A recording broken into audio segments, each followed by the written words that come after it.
ಎಲ್ಲರಿಗೂ ಅಡುಗೆ ಸಾಧನಕ್ಕೆ ಸ್ವಾಗತ. ಇವತ್ತಿನ ಸ್ಪೆಷಲ್ ಹುರುಗಡ್ಲೆ ಹಿಟ್ಟಿನ ಉಂಡೆ. ಈ ಸ್ವೀಟ್ ಮಾಡೋದಕ್ಕೆ ತುಂಬಾ ಈಸಿ. 10 ನಿಮಿಷದಲ್ಲಿ ಈ ಉಂಡೆನ ರೆಡಿ ಮಾಡಿಬಿಡಬಹುದು. ಆರೋಗ್ಯಕ್ಕೂ ಸಹ ತುಂಬಾ ಒಳ್ಳೆಯದು. ಸ್ಪೆಷಲ್ಲಾಗಿ ಮಕ್ಕಳಿಗೆ ತುಂಬಾ ಇಷ್ಟ ಆಗುತ್ತೆ. ಇದನ್ನು ಮಾಡೋಕ್ಕಿಂತ ಮುಂಚೆ ನೀವೇನು ಅಡುಗೆ ಸಾಧನಕ್ಕೆ ಸಬ್ಸ್ಕ್ರೈಬ್ ಆಗಿಲ್ಲ ಅಂದರೆ ದಯವಿಟ್ಟು ಈಗಲೇ ಸಬ್ಸ್ಕ್ರೈಬ್ ಆಗಿ, ಪಕ್ಕದಲ್ಲಿರುವ ಬೆಲ್ ಬಟನ್ ಕೂಡ ಟಚ್ ಮಾಡಿ. ಈ ಉಂಡೆ ಮಾಡೋದಕ್ಕೆ ನಾನಿಲ್ಲಿ 1 ಕಪ್ಪಿನಷ್ಟು ಹುರುಗಡ್ಲೆನ ಹುರ್ಕೊಳ್ತಾ ಇದ್ದೀನಿ.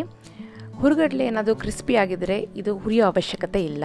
ಸ್ವಲ್ಪ ಸಾಫ್ಟ್ ಆಗಿದೆ ಅಂದರೆ ಒಂದು 3 ರಿಂದ 4 ನಿಮಿಷ ಮೀಡಿಯಮ್ ಊರಿನಲ್ಲಿ ಹುರ್ಕೊಂಡ್ರೆ ಸಾಕು. ನೋಡಿ, ಈಗ 3 ರಿಂದ 4 ನಿಮಿಷ ಹುರ್ಕೊಂಡಿದ್ದೀನಿ. ಈಗ ಇದು ಕ್ರಿಸ್ಪಿ ಆಗಿದೆ.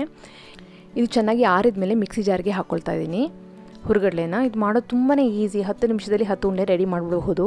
ತಿನ್ನೋದಕ್ಕೂ ಸಹ ತುಂಬಾ ಟೇಸ್ಟಿಯಾಗಿರುತ್ತೆ ಉಂಡೆ. ಇದ್ರ ಜೊತೆ 1 ಕಪ್ಪಿನಷ್ಟು ಸಕ್ಕರೆನ ಸೇರಿಸ್ತಾ ಇದ್ದೀನಿ. ಎಷ್ಟು ಹುರುಗಡ್ಲೆ ತೊಗೊಂಡಿದ್ದೀರೋ ಅಷ್ಟು ಸಕ್ಕರೆ ಸೇರಿಸಿ ಸಾಕು. ಹಾಗೆಯೇ ಒಂದು 4 ರಿಂದ 5 ಏಲಕ್ಕಿನೂ ಸಹ ಸೇರಿಸ್ಕೊಂಡು ಮಿಕ್ಸಿನಲ್ಲಿ ಚೆನ್ನಾಗಿ ನೈಸಾಗಿ ಇದನ್ನ ಪುಡಿ ಮಾಡ್ಕೋಬೇಕಾಗುತ್ತೆ. ನೋಡಿ, ಈ ರೀತಿ ತುಂಬಾ ನೈಸಾಗಿರಬೇಕು. ಇದನ್ನು ನೋಡಿ, ಇಲ್ಲಿ ಒಂದು ಜಾಲರಿನ ಹಾಕ್ಕೊಂಡು ಕ್ಲೀನಾಗಿ ಫಿಲ್ಟ್ರ್ ಮಾಡ್ಕೊಳ್ತಾ ಇದ್ದೀನಿ. ಏನಾದರೂ ತರ್ತರಿ ಇದ್ದರೆ ಅದು ಕ್ಲಿಯರ್ ಆಗಲಿ ಅಂತ. ಸಪ್ರೇಟಾಗೂ ಸಕ್ಕರೆ ಪುಡಿ ಮಾಡಿಕೊಂಡು ಸೇರಿಸ್ಕೋಬೋದು. ಬಟ್ ನನಗೆ ಈ ಥರ ಈಸಿ, ಎಲ್ಲನೂ ಒಟ್ಟಿಗೆ ಸೇರಿಸ್ಕೊಂಡು ಮಿಕ್ಸಿ ಹಾಕ್ಬಿಟ್ರೆ ಈಸಿ ಆಗಿಬಿಡುತ್ತೆ ಕೆಲಸ. ಹಾಗಾಗಿ ಈಗ ಫಿಲ್ಟ್ರ್ ಮಾಡಾಗಿದೆ. ನೋಡಿ, ಇಲ್ಲಿ ನಾನು 1 ಸ್ಪೂನಷ್ಟು ತುಪ್ಪನ ಕರಗಿಸ್ಕೊಳ್ತಾ ಇದ್ದೀನಿ. ಅದಕ್ಕೆ ನಾನಿಲ್ಲಿ ಸಣ್ಣದಾಗಿ ಕಟ್ ಮಾಡ್ಕೊಂಡಂಥ ಬಾದಾಮಿ ಮತ್ತು ಗೋಡಂಬಿ ಪೀಸನ್ನು ಸೇರಿಸ್ತಾ ಇದ್ದೀನಿ. ಇದ್ರ ಜೊತೆ ನೀವು ದ್ರಾಕ್ಷಿನೂ ಸೇರಿಸ್ಕೋಬೋದು. ಉಂಡೆ ತಿನ್ನಬೇಕಾದ್ರೆ ಈ ಥರ ಮಧ್ಯೆ ಡ್ರೈ ಫ್ರೂಟ್ಸ್ ಸಿಕ್ಕಿದ್ರೆ ಚೆನ್ನಾಗಿರುತ್ತೆ. ಸ್ವಲ್ಪ ಲೈಟಾಗಿ ಕಲರ್ ಚೇಂಜ್ ಆಗೋವರೆಗೆ ಇದನ್ನ ಹುರ್ಕೋಬೇಕಾಗುತ್ತೆ. ನಿಮಗೆ ಯಾವ ಡ್ರೈ ಫ್ರೂಟ್ ಇಷ್ಟನೋ ಅದನ್ನ ಸೇರಿಸ್ಕೋಬೋದು. ಈಗ ಡ್ರೈ ಫ್ರೂಟ್ಸ್ ಹುರಿದು ರೆಡಿ ಆಗಿದೆ. ಈಗ ನೋಡಿ, ನಾವು ಪುಡಿ ಮಾಡ್ಕೊಂಡಿದ್ವಲ್ಲ ಅದ್ರ ಜೊತೆಗೆ ನಾನು ಇದನ್ನ ಸೇರಿಸ್ತಾ ಇದ್ದೀನಿ. ತುಪ್ಪ ಸಮೇತ ಸೇರಿಸ್ತಾ ಇದ್ದೀನಿ. ಎಲ್ಲ ಸೇರಿಸ್ಬಿಟ್ಟು ಚೆನ್ನಾಗಿ ಮಿಕ್ಸ್ ಮಾಡ್ಕೊಳ್ಳಿ. ಡ್ರೈ ಫ್ರೂಟ್ಸ್ ನಿಮ್ಮ ಇಷ್ಟ, ಬೇಕು ಅಂದರೆ ಹಾಕ್ಬೋದು, ಇಲ್ಲ ಬೇಡ ಡ್ರೈ ಫ್ರೂಟ್ಸ್ ಬೇಡ, ಬರೀ ಉಂಡೆನೇ ಸಾಕು, ಬರೀ ಹಿಟ್ಟೆ ಸಾಕು ಅಂದರೆ ಅದನ್ನು ಹಾಕೋಬೋದು. ಡ್ರೈ ಫ್ರೂಟ್ಸ್ನ ಸ್ಕಿಪ್ ಮಾಡ್ಬೋದು.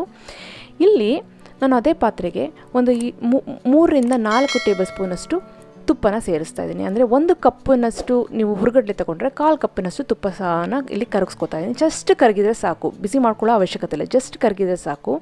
ಆ ತುಪ್ಪನ ನಾನಿಲ್ಲಿ ಕಡಲೆ ಹಿಟ್ಟಿಗೆ, ಹುರುಗಡ್ಲೆ ಹಿಟ್ಟಿಗೆ ಸ್ವಲ್ಪನೇ ಹಾಕ್ಕೊಂಡು ಮಿಕ್ಸ್ ಮಾಡ್ಕೊಳ್ತಾ ಇದ್ದೀನಿ. ನೋಡಿ, ಈ ರೀತಿ ಎಲ್ಲ ಹಿಟ್ಟಿಗೂ ತುಪ್ಪ ಸೇರಬೇಕಷ್ಟೇ.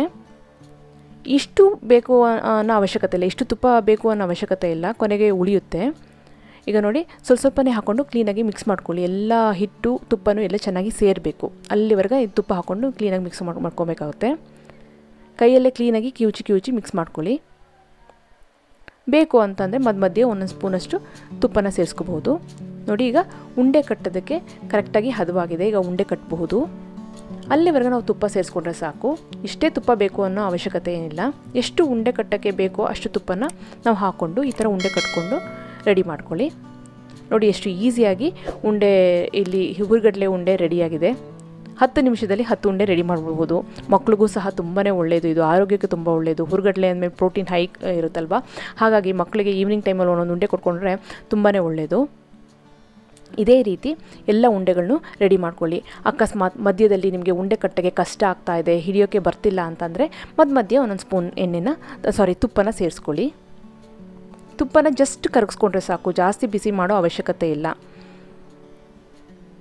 ಹೀಗೆ ಮಧ್ಯೆ ಸ್ವಲ್ಪ ತುಪ್ಪ ಸೇರಿಕೊಂಡು ಉಂಡೆನ ಕಟ್ಕೊಳ್ಳಿ. ಹಾಗೆಯೇ ಅಡುಗೆ ಸಾಧನದಲ್ಲಿ ತುಂಬ ಸ್ವೀಟ್ಸ್ನ ಅಪ್ಲೋಡ್ ಮಾಡಿದ್ದೀನಿ.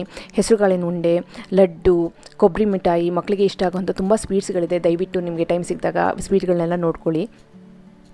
ನೋಡಿ, ಇಲ್ಲಿ ಮತ್ತೆ ಸ್ವಲ್ಪ ತುಪ್ಪ ಸೇರಿಸ್ಕೊಂಡು ನಾನು ಎಲ್ಲ ಉಂಡೆಗಳನ್ನು ಈ ರೀತಿ ಕಟ್ಟಿಟ್ಕೊಂಡಿದ್ದೀನಿ. ತುಂಬಾ ಟೇಸ್ಟಿಯಾಗಿರುತ್ತೆ. ಬಾಯಲ್ಲಿಟ್ಟರೆ ತುಂಬಾ ಕರ್ಗೋಗಾಗಿರುತ್ತೆ ಈ ಉಂಡೆ. ನಾವು ತಗೊಂಡಂತಹ ತುಪ್ಪದಲ್ಲಿ ಇನ್ನೂ ಇಷ್ಟು ತುಪ್ಪ ಉಳಿದಿದೆ. ಹುರುಗಡ್ಲೆ ಹಿಟ್ಟಿನ ಉಂಡೆ ರೆಡಿಯಾಗಿದೆ. ತುಂಬಾ ಟೇಸ್ಟಿಯಾಗಿರುತ್ತೆ, ಆರೋಗ್ಯಕ್ಕೂ ಸಹ ಒಳ್ಳೆಯದು. ನೀವೆಲ್ಲ ಮನೇಲಿ ಒಂದ್ಸತಿ ಟ್ರೈ ಮಾಡಿ. ಮಕ್ಕಳಿಗಂತೂ ಇದು ತುಂಬಾ ಇಷ್ಟ ಆಗುತ್ತೆ. ಹುರುಗಡ್ಲೆ ಟೇಸ್ಟ್ ಮಕ್ಕಳಿಗೆ ತುಂಬಾ ಇಷ್ಟ ಆಗುತ್ತೆ. ಮನೆಯಲ್ಲಿ ಸಾಮಾನ್ಯವಾಗಿ ಇರೋವಂಥ ಸಾಮಾನುಗಳೇ ಹುರುಗಡ್ಲೆ, ಸಕ್ಕರೆ, ತುಪ್ಪ ಇವೆಲ್ಲನೂ ಸೇರಿಸಿ ಟೇಸ್ಟಿಯಾದಂಥ ಉಂಡೆ ರೆಡಿ ಮಾಡಬಹುದು. ಆರೋಗ್ಯಕ್ಕೂ ಸಹ ಒಳ್ಳೆಯದು, ಮಾಡೋದಕ್ಕೂ ತುಂಬಾ ಈಸಿ. ಹುರುಗಡ್ಲೆ ಉಂಡೆ ರೆಡಿಯಾಗಿದೆ. ನಿಮಗೆಲ್ಲ ಈ ರೆಸಿಪಿ ಇಷ್ಟ ಆಗಿದೆ ಅಂತ ಅಂದ್ಕೊಂಡಿದ್ದೀನಿ. ಖಂಡಿತವಾಗ್ಲೂ ಟ್ರೈ ಮಾಡಿ. ನಿಮಗೆ ವಿಡಿಯೋ ಇಷ್ಟ ಆಯಿತು ಅಂದರೆ ಲೈಕ್ ಮಾಡಿ, ಶೇರ್ ಮಾಡಿ. ವಿಡಿಯೋ ಬಗ್ಗೆ ಏನಿಸ್ತು ಅಂತ ಕಮೆಂಟ್ ಸೆಕ್ಷನ್ ನನಗೆ ದಯವಿಟ್ಟು ತಿಳಿಸಿ. ನೀವಿನ್ನೂ ಅಡುಗೆ ಸಾಧನಕ್ಕೆ ಸಬ್ಸ್ಕ್ರೈಬ್ ಆಗಿಲ್ಲ ಅಂದರೆ ದಯವಿಟ್ಟು ಈಗಲೇ ಸಬ್ಸ್ಕ್ರೈಬ್ ಆಗಿ, ಪಕ್ಕದ ಬೆಲ್ ಬಟನ್ ಕೂಡ ಟಚ್ ಮಾಡಿ. ಈ ವಿಡಿಯೋನ ವಾಟ್ಸಪ್ನಲ್ಲಿ ನಿಮ್ಮ ಫ್ರೆಂಡ್ಸ್ ಆ್ಯಂಡ್ ಫ್ಯಾಮಿಲಿ ಜೊತೆ ದಯವಿಟ್ಟು ಶೇರ್ ಮಾಡಿ. ಮತ್ತೊಂದು ಇಂಟ್ರೆಸ್ಟಿಂಗ್ ರೆಸಿಪಿಯೊಂದಿಗೆ ಭೇಟಿ ಆಗ್ತೀನಿ. ಅಲ್ಲಿವರೆಗೆ thank you, bye bye, see you.